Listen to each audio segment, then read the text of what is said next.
เฮาก็คือสัมภโลกเบื้องหน้าหรือโลกเบื้องหน้าของความสุขของเฮา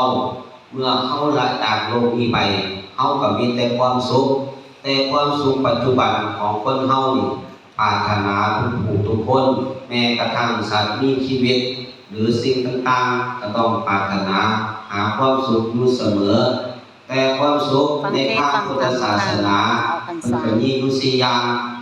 ขององค์สมเด็จพระสัมมาสัมพุทธเจ้าเพิ่นแสดงไว้หรือเพิ่นบอกกล่าวไว้อยู่ในหลักธรรมความสุขของมนุษย์ความสุขของคนเฮามีอยู่4อย่างอันที่1ก็คือความสุขการบ่มีเป็นหนี้ความสุขของคนเฮาปราศจากเป็นหนี้นี่แหละสำคัญที่สุดของคนเฮาถ้าปราศจากสิ่งเหล่านี้แล้วเฮาก็มีความสุขอันที่2ความสุขคือการรักษาทรัพย์ความสุขการรักษาทรัพย์ของเฮานี่ก็ต้องรักษาไว้ให้ดีที่สุดเมื่อเฮาได้มาได้จากไสได้มาแต่ไส